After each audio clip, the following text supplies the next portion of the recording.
Good morning everyone, मैं कौशलेंद्र कुमार। स्वागत है आपका इस चैनल में जिसका नाम है मैथ्स बाय कौशलेंद्र सर। आज के इस वीडियो लेक्चर में हम लोग देखेंगे मैट्रिक्स का प्रॉब्लम सॉल्विंग टिप्स। अगर आप पहली बार इस वीडियो को देख रहे हैं तो सबसे पहले आप चैनल को सब्सक्राइब कर लीजिए और प्लेलिस्ट में जाकर मैट्रिक्स के और पहले बनाए हुए वीडियो को देख लीजिए। आज के इस लेक्चर में हम लोग देखेंगे प्रॉब्लम सॉल्विंग टिप्स। ये बहुत ही इम्पोर्टेंट है जो ऑब्जेक्टिव प्रॉब्लम्स में हम लोग डायरेक्ट यूज कर सकते हैं। ये 12 के लिए भी यूजफुल है और कंपटीशन के लिए भी यूजफुल है। तो इसको अच्छे से देखिएगा और अंत तक वीडियो देखिएगा और अच्छा लगे तो लाइक ज़रूर कीजिएगा। देखिए टिप्स क्या है भाई। पॉइंट है कि if A be any invertible square matrix of order n, अगर एक कोई इन्वर्टिबल स्क्वायर मैट्रिक्स है जिसका ऑर्डर एन है तो ऐसी स्थिति में एडजॉइंट ऑफ ए का डिटर्मिनेंट होगा determinant of A to the power n minus 1। ये टिप्स जो है एडजॉइंट का डिटर्मिनेंट निकालने में ये हेल्पफुल होता है। किसी मैट्रिक्स के एडजॉइंट का डिटर्मिनेंट कैसे निकालते हैं उसके लिए डायरेक्ट फार्मूला यूज कर लेते हैं। कोई मैट्रिक्स दिया हुआ है और उसके एडजॉइंट का डिटर्मिनेंट निकालना है तो हम डिटर्मिनेंट ए निकाल लेते हैं और उसका पावर n माइनस 1 कर लेते हैं, यानी पावर में जो ऑर्डर है उससे एक कम कर लेते हैं। यहाँ n जो है वो ऑर्डर ऑफ मैट्रिक्स है, n is equals to order of matrix. तो हम लोग पहले देखते हैं कि इस फार्मूला को प्रूफ कैसे किया जा सकता है। तो चलिए पहले इस फार्मूला को हम लोग प्रूफ देखते हैं। तो हम लोग जानते हैं कि किसी मैट्रिक्स ए के लिए A into adjoint of A is equals to होता है determinant of A into unit matrix of order N. Order N यानी ए जो मैट्रिक्स ए का ऑर्डर होगा वही यूनिट मैट्रिक्स का ऑर्डर होगा। यानी हम इसको लिख सकते हैं A into adjoint of A is equals to determinant of A, और यूनिट मैट्रिक्स ऑर्डर एन का कैसे लिखेंगे 1 0 0 डॉट डॉट डॉट फिर 0, ये 0 1 0 dot dot dot 0 0 0 1 dot dot dot. ऐसे करते करते कहाँ तक हम लोग पहुँचेंगे, nth ऑर्डर तक पहुँचेंगे। ये हो जाएगा। अब देखिए आप इसको ऐसा लिख सकते हैं a into adjoint of a is equals to determinant of a scalar हो गया। तो यूनिट मैट्रिक्स में स्केलर से मल्टीप्लाई करेंगे, यानी मैट्रिक्स के प्रत्येक एलिमेंट में मल्टीप्लाई करना होगा। तो हम यहीं पर इसी को मिटा करके लिख लेते हैं। तो क्या हो जाएगा, देखिए जहाँ जहाँ 1 है वहाँ वहाँ डिटर्मिनेंट ऑफ ए हो जाएगा। आप अगले स्टेप में लिखिएगा, हम यहीं पर बचा लेते हैं, डिटर्मिनेंट ऑफ ए हो जाएगा। ये देखिए डिटर्मिनेंट ऑफ ए हो गया। ऐसे ही कर लेंगे। फिर अगले स्टेप में क्या करेंगे, अब ये चूँकि डिटर्मिनेंट हो गया तो मैट्रिक्स से डिटर्मिनेंट में पहुँच गए। तो अब यहाँ डिटर्मिनेंट में एक ही रो से या एक ही कॉलम से कुछ कॉमन ले सकते हैं। तो देखिए हम कॉलम 1 से कॉमन ले लेते हैं डिटर्मिनेंट ऑफ ए, कॉलम 2 से भी ले लेते हैं तो ए स्क्वायर, कॉलम 3 से ले लेते हैं तो ए क्यूब, कॉलम 4 से ले लेंगे तो ए का पावर 4। इसी प्रकार से n कॉलम है तो डिटर्मिनेंट ऑफ ए का पावर n हो जाएगा, और जो बचेगा वो मैट्रिक्स क्या हो जाएगा, यूनिट मैट्रिक्स हो जाएगा। ऐसे यूनिट मैट्रिक्स हो जाएगा।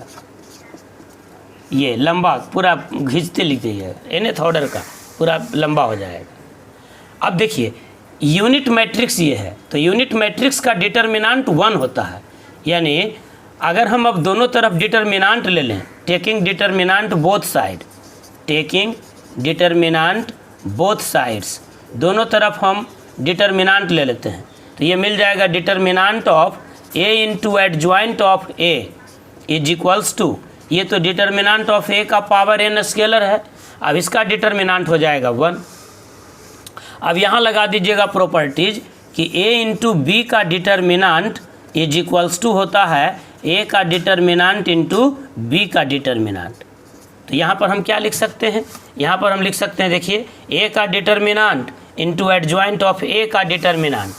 देखिए ऊपर हम मिटाते हैं इसी लाइन को हम आगे लिखते हैं। यहाँ पर क्या था हमारा, देखिए a into adjoint of a का डिटर्मिनेंट, तो इसको हम लिख सकते हैं a का determinant into adjoint of a का डिटर्मिनेंट इज इक्वल्स टू, इधर हो जाएगा डिटर्मिनेंट ऑफ a का पावर n। इस प्रकार से अब दोनों तरफ डिटर्मिनेंट ऑफ a से डिवाइड कर दीजिए, इसीलिए कहा गया था कि ये मैट्रिक्स इन्वर्टिबल हो, यानी इन्वर्स निकाला जाए, यानी नन सिंगुलर हो, यानी ए का डिटर्मिनेंट 0 नहीं होना चाहिए। अगर 0 रहता तो हम डिवाइड नहीं करते। एक एक स्टेप को ध्यान से देखिएगा। तो यहाँ पर हो जाएगा एडजॉइंट ऑफ ए का determinant is equals to determinant of A का power n divided by determinant of A, और इसको हम फिर से अच्छे से लिख सकते हैं एडजॉइंट ऑफ ए का determinant is equals to determinant of A to the power n-1। उम्मीद करते हैं कि आप ये सीख गए होंगे। 2-4 बार वीडियो को देखिए ढंग से, अच्छे से, आपको समझ में आ जाएगा। फिर से एक बार देख लीजिए। अगर ए कोई invertible square matrix n order का है तो ऐसी स्थिति में a इंटू ये एडजॉइंट ऑफ ए का डिटर्मिनेंट होगा determinant of A to the power n-1। इसी प्रकार से आप इसी पर एक और फार्मूला अपने से घर में प्रूफ कर करके देखिएगा। फार्मूला होगा adjoint of A, adjoint of A का एडजॉइंट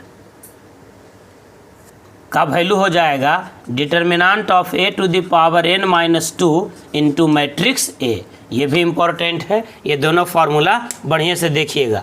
अगर ए कोई इन्वर्टिबल स्क्वायर मैट्रिक्स है n ऑर्डर का तो ऐसी स्थिति में एडजॉइंट ऑफ ए का डिटर्मिनेंट होगा determinant of A to the power n-2, और एडजॉइंट ऑफ ए का एडजॉइंट होगा determinant of A to the power n-2 into matrix A. अब देखिए इस पर कुछ एग्जाम्पल देखते हैं, कुछ प्रॉब्लम्स को देखते हैं। देखिएगा क्वेश्चन है आपका, कह रहा है कि एक मैट्रिक्स दिया हुआ है A इज इक्वल्स टू 4 2 3 4। तो कहता है एडजॉइंट ऑफ A का डिटर्मिनेंट क्या होगा। ऑप्शन है A में 6, B में है 16, C में है 10 और D में है नन। तो देखिए एक तरीका तो हुआ कि आप बना लीजिए साधारण तरीके से, जो बिना फार्मूला यूज किए हुए, जो डायरेक्ट फार्मूला डायरेक्ट कंसेप्ट बताए हैं उससे। लेकिन पहले अभी हम बताते हैं कि अभी जो फार्मूला बताए हैं उससे आप कैसे बना सकते हैं। तो अभी हम आपको बताएं कि एडजॉइंट ऑफ ए का डिटर्मिनेंट होता है डिटर्मिनेंट ऑफ ए का पावर n-2, जहां n ऑर्डर ऑफ डिटर्मिनेंट है। तो यहाँ पर ए का डिटर्मिनेंट निकाल लेते हैं। तो 4 4 जा 16 -3 2 जा 6, तो 16 - 6 हो गया 10 का पावर n-2। यहाँ इसका ऑर्डर है 2, n-1 बताए थे। तो यहाँ पावर ऑर्डर है 2, तो 2 - 1 यानी 1, यानी आंसर हो गया 10, सी हो गया। सेकेंड मेथड से इसको कैसे बनाइएगा। सेकेंड मेथड से बना लीजिए। a इज इक्वल्स टू दिया हुआ है 4 2 3 4, और हमको निकालना है एडजॉइंट ऑफ ए का डिटर्मिनेंट, एडजॉइंट ऑफ ए। तो पहले आप एडजॉइंट निकाल लीजिए। तो एडजॉइंट निकालने के लिए हमने क्या कहा था कि प्रिंसिपल डायगोनल का एलिमेंट इंटरचेंज हो जाएगा और सेकेंडरी डायगोनल का एलिमेंट जो है वही रह जाएगा, लेकिन इनका साइन ऑपोजिट हो जाएगा। और तब अब इसका डिटर्मिनेंट निकाल लीजिए।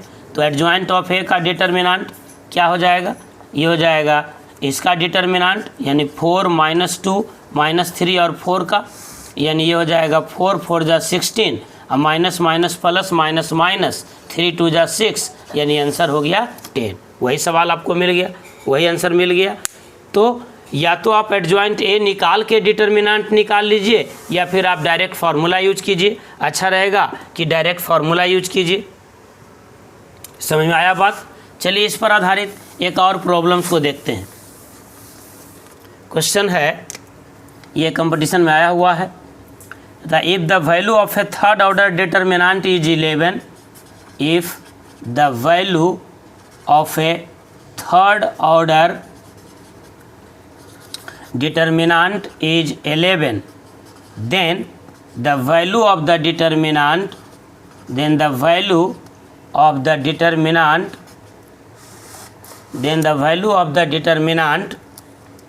formed by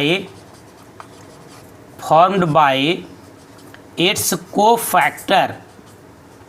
cofactor is A में है 11, B में है 121, C में है 1331 और डी में है 14641। देखिए बहुत कंसेप्चुअल सवाल, समझिए और बनाइए। चलिए समझते हैं। कह रहा है किसी थर्ड ऑर्डर का डिटर्मिनांट का वैल्यू दिया हुआ है 11। ये एक कोई डिटर्मिनांट है थर्ड ऑर्डर का, तो इसका वैल्यू दिया हुआ है 11। इसका मतलब ये जो मैट्रिक्स रहा होगा वो स्क्वायर मैट्रिक्स रहा होगा, वो भी थर्ड ऑर्डर का। अब सवाल कहता है कि then the value of the determinant form by its cofactor. तो कोफैक्टर से जो मैट्रिक्स बनाते थे उसी को तो कहते थे एडजॉइंट। एडजॉइंट जो है वो क्या है? किसी मैट्रिक्स के एलिमेंट के कोफैक्टर से बनाया हुआ मैट्रिक्स। तो मैट्रिक्स का ही डिटर्मिनेंट पॉसिबल है। तो आप इसको उल्टा सोचिए कि किसी डिटर्मिनेंट का वैल्यू है 11, इसका मतलब ये एक स्क्वायर मैट्रिक्स रहा होगा, उस स्क्वायर मैट्रिक्स का डिटर्मिनेंट है 11। तो सवाल कह रहा है कि इस डिटर्मिनेंट के कोफैक्टर से जो डिटर्मिनेंट बनेगा उसका वैल्यू क्या होगा, यानी इसके कॉरस्पॉन्डिंग मैट्रिक्स के कोफैक्टर से जो मैट्रिक्स बनेगा उसी को तो हम लोग कहते हैं एडजॉइंट। इसका मतलब हमको कह रहा है कि एडजॉइंट ऑफ ए का डिटर्मिनेंट निकालिए। तो एडजॉइंट ऑफ ए का डिटर्मिनेंट हो जाएगा determinant of A to the power n-1।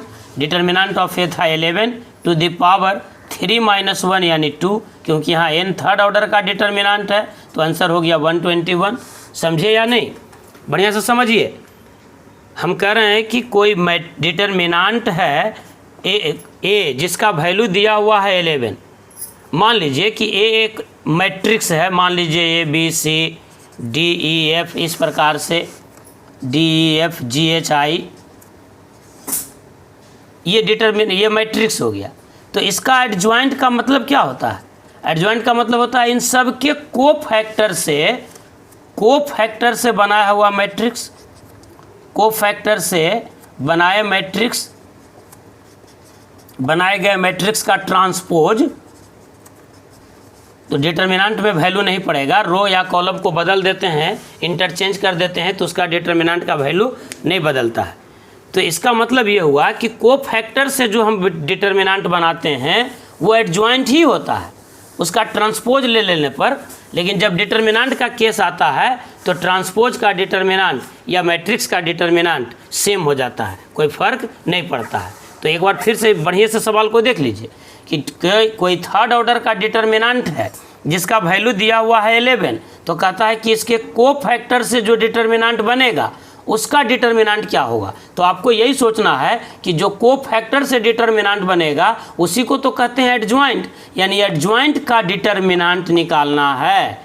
तो एडजॉइंट का डिटर्मिनेंट होगा determinant of A to the power n-1, जहाँ n मैट्रिक्स का ऑर्डर है। यहाँ 3 ऑर्डर का डिटर्मिनेंट था, इसलिए 3-1 यानी पावर 2 हो गया।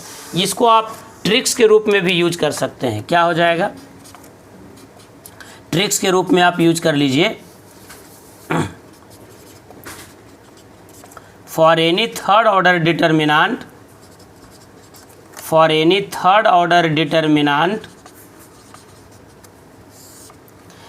if the value of determinant is a small a, then the value of the determinant formed by its cofactor is a square। अगर थर्ड ऑर्डर का डिटर्मिनेंट है तो अगर डिटर्मिनेंट का वैल्यू है a, तो उसके कोफैक्टर से जो डिटर्मिनेंट बनाएंगे उसका वैल्यू होगा a²। इसको आप याद कर लीजिए। इसी प्रकार से अगर रहता सेकेंड ऑर्डर का डिटर्मिनेंट, तो सेकेंड ऑर्डर का डिटर्मिनेंट अगर a है तो उसके कोफैक्टर से बनाए हुए एलिमेंट का डिटर्मिनेंट भी a ही रहेगा। अगर फोर्थ ऑर्डर का डिटर्मिनेंट का वैल्यू है a, तो उसके कोफैक्टर से बनाए हुए डिटर्मिनेंट का वैल्यू हो जाएगा a³ यानी पावर 1 कम जाएगा। उम्मीद करते हैं कि आज का ये लेक्चर आपको अच्छे से समझ में आ गया होगा। अगर समझ गए हैं और वीडियो अच्छा लगा है तो लाइक ज़रूर कीजिए, दोस्तों के साथ इसको शेयर भी कीजिए, और यदि अभी तक आपने चैनल को सब्सक्राइब नहीं किए हैं तो प्लीज़ प्लीज़ प्लीज़ पहले चैनल को सब्सक्राइब कीजिए। Thank you, all the best, have a nice day.